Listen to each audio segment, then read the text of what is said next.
सभी श्रोताओं को मेरा सा आदर प्रणाम। मेरा नाम मोहित और आज हम सभी सुनने जा रहे हैं मुंशी प्रेमचंद जी द्वारा लिखी हास्य कहानी निमंत्रण का तीसरा भाग मेरी आवाज़ में।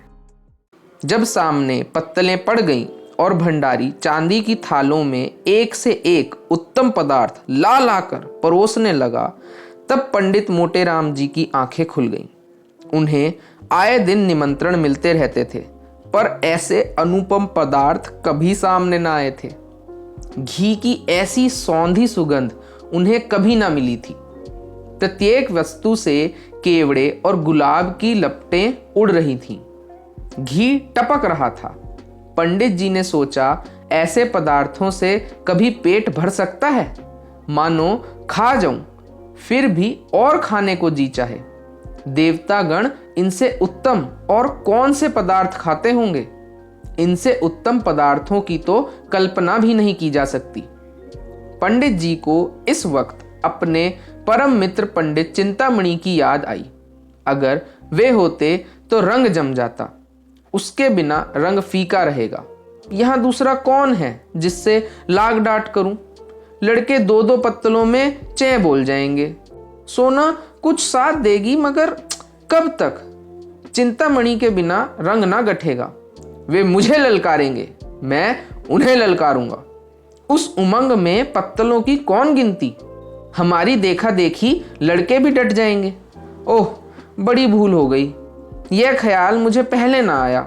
रानी साहिबा से कहूं, बुरा तो ना मानेंगी? जो कुछ हो, एक बार जोर तो लगाना ही चाहिए। तुरंत खड़े होकर रानी साहिबा से बोले, सरकार आज्ञा हो तो कुछ कहूं? रानी, कहिए कहिए महाराज, क्या किसी वस्तु की कमी है? मोटे, नहीं सरकार, किसी बात की नहीं। ऐसे उत्तम पदार्थ तो मैंने कभी देखे भी न थे। सारे नगर में आपकी कीर्ति फैल जाएगी। मेरे एक परम मित्र पंडित चिंतामणि हैं। आज्ञा हो तो उन्हें भी बुला लूं। बड़े विद्वान कर्मनिष्ठ ब्राह्मण हैं। उनके जोड़ का इस नगर में दूसरा नहीं है। मैं उन्हें निमंत्रण देना भूल गया, अभी सुधि आई। रानी, आपकी इच्छा हो तो बुला लीजिए, मगर आने जाने में देर होगी और भोजन परोस दिया गया है। मोटे, मैं अभी आता हूं सरकार, दौड़ता जाऊंगा। रानी, मेरी मोटर ले लीजिए। जब पंडित जी चलने को तैयार हुए, तब सोना ने कहा, तुम्हें आज क्या हो गया है जी? उसे क्यों बुला रहे हो? मोटे, कोई साथ देने वाला भी तो होना चाहिए। सोना, मैं क्या तुमसे दब जाती?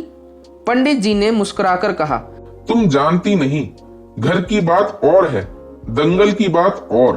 पुराना खिलाड़ी मैदान में जाकर जितना नाम करेगा, उतना नया पट्टा नहीं कर सकता। वहां बल का काम नहीं, साहस का काम नहीं। बस यहां भी वही हाल समझो।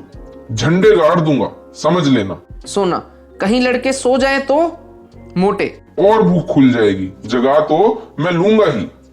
सोना, देख लेना, आज वह तुम्हें पछाड़ेगा। उसके पेट में तो शनिचर है। मोटे, बुद्धि की सर्वत्र प्रधानता रहती है। यह ना समझो कि भोजन करने की कोई विद्या ही नहीं। इसका भी एक शास्त्र है, जिसे मथुरा के शनिचरानंद महाराज ने रचा है। चतुर आदमी थोड़ी सी जगह में गृहस्थी का सब सामान रख देता है। अनाड़ी बहुत सी जगह में भी यही सोचता रहता है कि कौन सी वस्तु रखूं, कहां रखूं और कैसे रखूं। गवार आदमी पहले से ही हबक हबक कर खाने लगता है और चट एक लोटा पानी पीकर अफर जाता है। चतुर आदमी बड़ी सावधानी से खाता है। उसका कौर नीचे उतरने के लिए पानी की आवश्यकता नहीं पड़ती। देर तक भोजन करते रहने से वह सुपाच्य हो जाता है। चिंतामणि मेरे सामने क्या ठहरेगा? चिंतामणि जी अपने आंगन में उदास बैठे हुए थे। जिस प्राणी को वह अपना परम हितैषी समझते थे, जिसके लिए वे अपने प्राण तक देने को तैयार रहते थे, उसी ने आज उनके साथ बेवफाई की। बेवफाई ही नहीं की, उन्हें उठाकर दे मारा। पंडित मोटेराम के घर से तो कुछ जाता न था। अगर वे चिंतामणि जी को भी साथ लेते जाते तो क्या रानी साहिबा उन्हें दुत्कार देती? स्वार्थ के आगे कौन किसको पूछता है?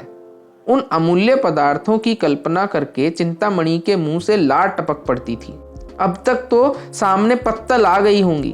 अब थालों में इमरतियां लिए भंडारी जी आए होंगे ओहो, कितनी सुंदर, कोमल, कुरकुरी, रसीली अमरतियाँ होंगी। अब बेसन के लड्डू आए होंगे। ओहो, कितने सुडोल, मेवों में भरे हुए, घी से तरातर लड्डू होंगे। मुंह में रखते ही रखते घुल जाते होंगे, जीभ भी ना डुलानी पड़ती होगी। आहा, अब मोहन भोग आया होगा। हाय रे दुर्भाग्य, मैं यहाँ पड़ा सड़ रहा हूँ और वहाँ यह बहार। बड़े निर्दयी हो मोटे राम, तुमसे इस निष्ठुरता की आशा ना थी। अमरती देवी बोली, तुम इतना दिल छोटा क्यों कर रहे हो? पितृपक्ष तो आ ही रहा है, ऐसे ऐसे न जाने कितने नवते आएंगे। चिंतामणि, आज किसी अभागे का मुंह देखकर उठा था। लाओ तो पतरा देखूं, कैसा मुहूर्त है। अब नहीं रहा जाता, सारा नगर छान डालूंगा, कहीं तो पता चलेगा। नासिका तो दाहिनी चल रही है।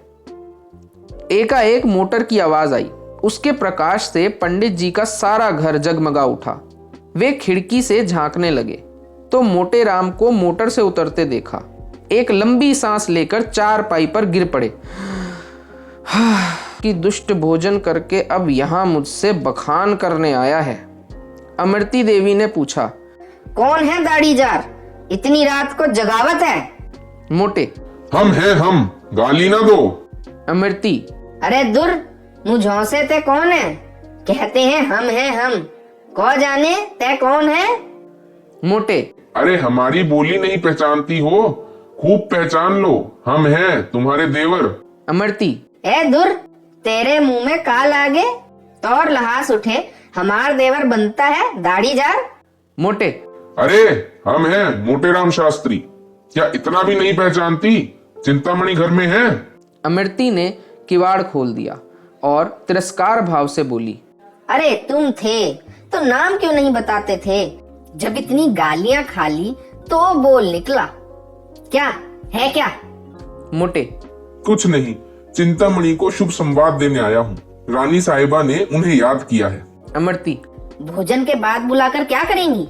मोटे, अभी भोजन कहाँ हुआ है। मैंने जब इनकी विद्या, कर्म निष्ठा, सद्विचार की प्रशंसा की तब मुग्ध हो गई। मुझसे कहा कि उन्हें मोटर पर लाओ। क्या सो गए? चिंतामणि चारपाई पर पड़े पड़े सुन रहे थे। जी में आता था चलकर मोटे राम के चरणों में गिर पड़ूं। उनके विषय में अब तक जितने कुत्सित विचार उठे थे सब लुप्त हो गए। ग्लानि का आविर्भाव हुआ, रोने लगे। अरे भाई, आते हो या सोते ही रहोगे? यह कहते हुए मोटे राम उनके सामने जाकर खड़े हो गए। चिंता, तब क्यों न ले गए? जब इतनी दुर्दशा कर ली है तब आए। अभी तक पीठ में दर्द हो रहा है। मोटे, अजी, वह तर माल खिलाऊंगा कि सारा दर्द वर्द भाग जाएगा। तुम्हारे यजमानों को भी ऐसे पदार्थ मयस्सर ना हुए होंगे। आज तुम्हें बदकर पछाड़ूंगा। चिंता, तुम बेचारे मुझे क्या पछाड़ोगे? सारे शहर में तो कोई ऐसा माई का लाल दिखाई नहीं देता। हमें शनिचर का इष्ट है। मोटे, अजी, यहाँ बरसों तपस्या की है। भंडारे का भंडारा साफ कर दे और इच्छा ज्यों की त्यों बनी रहे। बस यही समझ लो कि भोजन करके हम खड़े नहीं रह सकते। चलना तो दूर की बात है, गाड़ी पर लदकर आते हैं। चिंता, तो यह कौन बड़ी बात है? यहाँ तो टिकटी पर उठाकर लाए जाते हैं। ऐसी ऐसी डकारें लेते हैं कि जान पड़ता है बम गोला छूट रहा है। एक बार खोपिया पुलिस ने बम गोले की संदेह में घर की तलाशी तक ले ली थी। मोटे, झूठ बोलते हो, कोई इस तरह नहीं ठगार सकता। चिंता, अच्छा तो आकर सुन लेना, डरकर भाग ना जाओ तो कहना।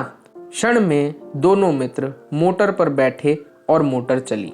रास्ते में पंडित चिंतामणि को शंका हुई कि कहीं ऐसा ना हो कि मैं पंडित मोटे राम का पिछलग्गू समझा जाऊं और मेरा यथेष्ट सम्मान ना हो। उधर पंडित मोटे राम को भी भय हुआ कि कहीं ये महाशय मेरे प्रतिद्वंदी न बन जाएं और रानी साहिबा पर अपना रंग जमा लें। दोनों अपने अपने मंसूबे बांधने लगे। ज्यों ही मोटर रानी के भवन में पहुंची, दोनों महाशय उतरे। अब मोटे राम चाहते थे कि पहले मैं रानी के पास पहुंच जाऊं और कह दूं कि पंडित को ले आया हूं, और चिंतामणि चाहते थे कि पहले मैं रानी के पास पहुंच जाऊं और अपना रंग जमा दूं। दोनों कदम बढ़ाने लगे। चिंतामणि हल्के होने के कारण जरा आगे बढ़ गए तो पंडित मोटेराम दौड़ने लगे। चिंतामणि भी दौड़ पड़े। घुड़दौड़ सी होने लगी। मालूम होता था कि दो गैंडे भागे जा रहे हैं। अंत में मोटेराम ने हांफते हुए कहा, राजसभा में दौड़ते हुए जाना उचित नहीं। चिंता, तो तुम धीरे धीरे आओ ना, दौड़ने को कौन कहता है। मोटे, जरा रुक जाओ, मेरे पैर में कांटा गड़ गया है। चिंता, तो निकाल लो, तब तक मैं चलता हूँ।